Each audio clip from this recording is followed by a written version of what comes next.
Hello ladies and gentlemen, welcome to the best motorsports channel on the internet. YouTube, doesn't matter. I don't know any other video sites. This is the only one I use, but it is the best one out there, bar none, hands down. I think so anyways. So thanks for watching. Thanks for tuning in again. If you would, make sure to like, subscribe, turn on notifications, leave a comment. If you disagree with something I say, let's talk about it, man. Leave a comment, let's have a discussion. If you're into hats, t-shirts, die-cast cars, auto parts, the works, any of that kind of stuff, man, we've got something for you. So check out our eBay, the link will be in the description. I want to talk about IndyCar, I want to talk about NASCAR, I want to talk about trucks. Quite a few things today, so let's get into it.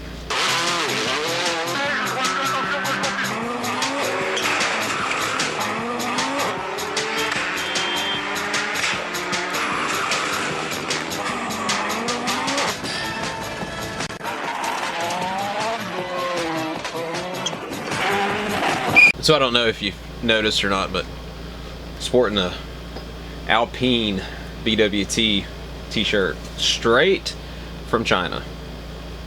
Tariffs be damned. It's pretty awesome. It's like $2, so it's not the real deal. It's kind of like buying something from Temu.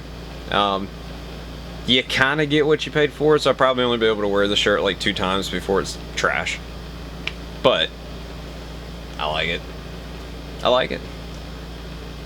It's pretty neat. So, everyone has seen it by now, I'm sure. Robert Schwartzman, rookie, won the pole for the Indy 500 yesterday. Rookie team, rookie driver. Never been on an oval before last week, or before they showed up at Indy. And he's been a reserve driver, I think, for Ferrari in Formula 1, if I'm not mistaken. I remember watching the guy a few years ago, and when he was in, I think, F2, I believe that's where he was. And the dude was quick, but I'd totally forgotten about him until the season rolled around, and they're like, well, Robert's going to be driving one of the Prima cars. And, man, I don't know, like, they found lightning in a bottle, I guess, this week, because that car's been super fast in qualifying trim. So, set on the pole with a little bit of help from Penske. Now the Penske cars, McLaughlin wiped out yesterday before qualifying in practice, and then the other 2 cars had something wrong with the diffuser or the attenuator on the back of the car, and one failed inspection, and the Penske team decided not to put the other one through because it had the same part on that car that failed inspection with the other one, so they knew it was likely going to fail as well. So there was no qualifying effort, at least in the Fast 12, by any of the Penske cars. So, and they were likely, with their speed and practice, going to win pole by a lot, if I had to guess. And so they came out today, and they're like, well, we're gonna rather than having those cars line up 11th and 12th, they're going to start at the end of the field, so dead last and second to last. And so, like, my thing about that, what I don't understand, is if you're effectively taking their qualifying time away from them.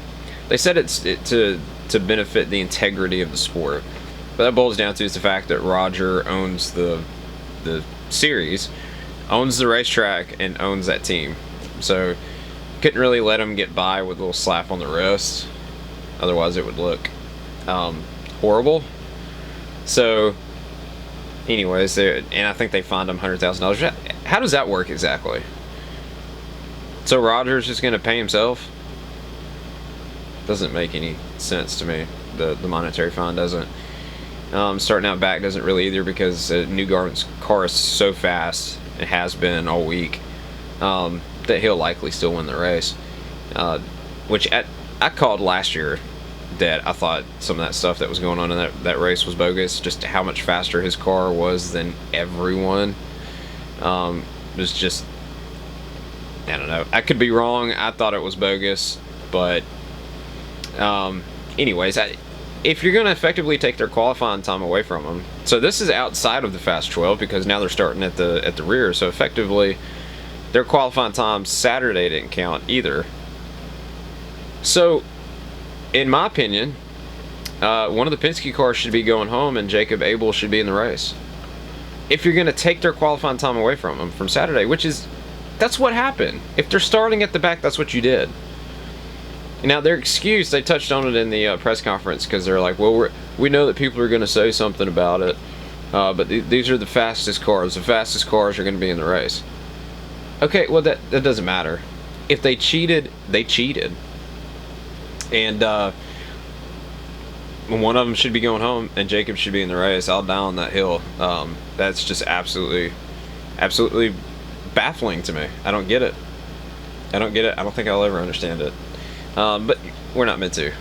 We're supposed to believe that there's nothing hinky going on, and that Penske is just as acceptable, whatever, to the rules that everyone else is, and we all know that's not true. Come on. We know that's not true. Look at what's going on in IMSA. I think that they've run, 5 or 6 races this season, and they've won all of them. I think except for maybe one. I may be wrong about that. I think they have won all of them. I don't know. But enough to where it's like, it makes you raise your eyebrows. Like, how are they that much faster than everybody else? I mean, they're a factory Porsche team. But then you've also got RLL, that is a full factory BMW team.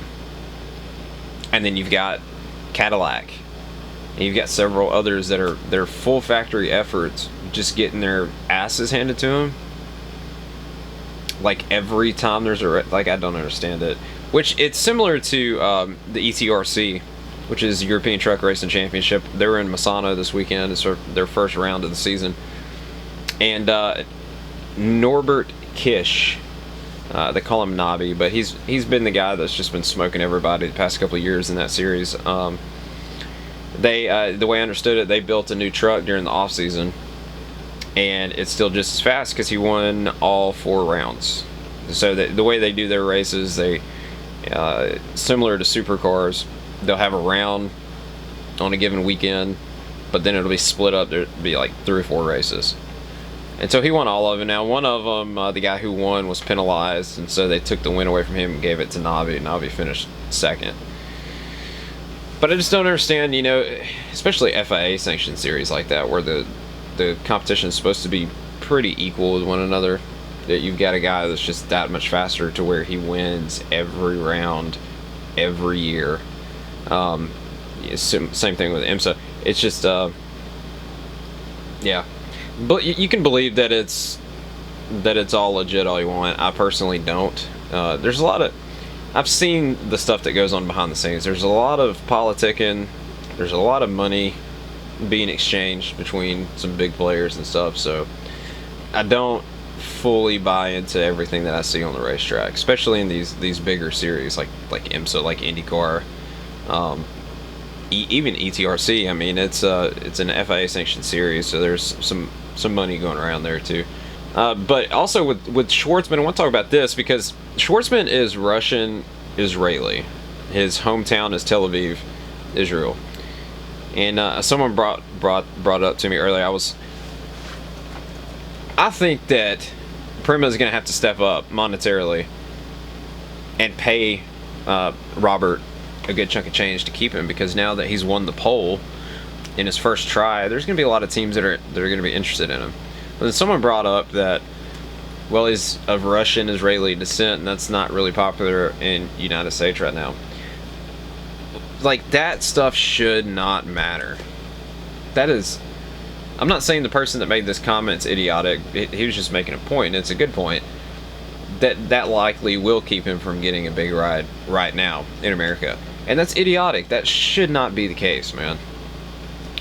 Like you can control where you're from. It's the same thing people want to gripe about there being favoritism based on race and stuff like that, and saying that it shouldn't happen and all that kind of stuff, which I agree, it shouldn't happen. But like the people can't control their skin color no more than they can control what town they were born in and what country and where they were raised. You can't control that. When the Ukraine-Russia and Russian war broke out a couple of years ago, globally, everyone went on this campaign to cancel any and everyone Russian. And like a perfect example I remember of this was Daniel Kvyat, who used to race in Formula One. He got canceled. He was in the process of, I think, going sports car racing or something like that. I don't remember exactly where he was going to race at, but I remember it ended up not panning out because of the war that he had nothing to do with. Wasn't living in Russia. He wasn't a Putin advisor. You know, he wasn't going to the Kremlin every day and telling Putin what to do and how to do it. Just simply because he was from Russia. Well, his life needs to be completely over because of what his country's doing. It's so idiotic. It's idiotic. And that's going to be the same treatment Schwartzman gets, unfortunately. Because everyone's animosity towards Russia with the war. And then the Israel thing, which there shouldn't be any animosity towards Israel. But there is. And so, I don't know, man. It's nonsense. It shouldn't happen. But regardless, it's still badass that a rookie team, a rookie driver,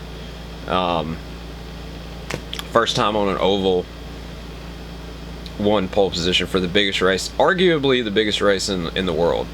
I'm struggling to think of a race that's as big as that. Maybe the 24 Hours of Le Mans. Maybe. I really don't think there's a bigger race than the Indy 500. It's massive, massive. But speaking of big races, the All-Star race was last night in NASCAR, and it was about what you'd expect it to be. And I will say, for the Gen 7 era, that was actually a fairly decent race. I mean, it just was. There was passing and there was side-by-side racing. It was decent for it in context of Gen 7.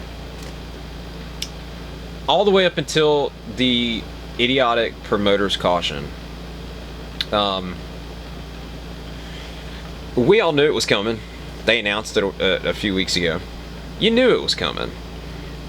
Now, they put Michael Waltrip up there in the flag stand to wave the flag. And of course, he's probably drunk at this point and drops the flag, which I think that was all orchestrated to be done intentionally. But then the biggest problem that I have is when they threw the caution, they started shooting off fireworks. Like, oh hell, excitement's about to ratchet up because we threw a fake caution for no reason other than excitement. To me, that was the perfect illustration of just how, well, I mean, NASCAR is just WWE on wheels now. And that was, to me, that was the perfect transformation. That was a clear-cut transformation. Okay. Motorsport and NASCAR are no longer associated with one another. Those two terms are completely divorced because NASCAR has made it clear, and everyone keeps trying to avoid the reality, but the reality is that NASCAR cares about a stupid, cute show. They do not care about motorsports. They do not care about actual racing. All they care about is the show. And you will never convince me that when the two Penske cars stayed out last night under that last caution, that wasn't intentional as well. That NASCAR didn't tell them to do that to make the race interesting. Like, why the hell else would you stay out? You know everyone's gonna pit. You know everyone's gonna pit. You can see them in your mirror starting to follow you down pit road. It makes no sense whatsoever. Unless it was all orchestrated. I could be wrong. I don't think I am, though. I'll die on that hill. I hate that phrase, by the way, but it kind of flows in this scenario. I will die on that hill. I think everything that we saw in that race last night was orchestrated, all of it. And I said this yesterday too. The Cars Tour race, I think it was Friday night. Oh my God, was so good. Was so good. Go back and watch it on, I think it's on Flow TV. Man, it was good. And for the the main game in stock car racing to put on a worse show than a feeder series is just laughable. It's laughable. In other news, by the way, the Formula One race in Imola was a snooze fest. These new cars, man, with as big as they are, it's kind of like the Monaco effect. Like you can't really pass unless you like on the front stretch with DRS. If you just time it perfectly, then maybe you can, but passing is just really difficult at that track, and which Alexander Albon, I don't know, however you say it, proved that late in the race when he was trying to take position away from Leclerc, and Leclerc ran him off the track. Not that I think Leclerc did it intentionally, he may have, but it was also just a product of there's no room with those cars. But Max got out front, smoked everybody again. But one thing that they didn't talk about is Yuki wiped out in qualifying. Gnarly wreck, flipped over up into the fence and all that kind of stuff. And so started tailing Charlie, and then I think made it up to either 9th or 10th. So he was in the points, or got a point at least.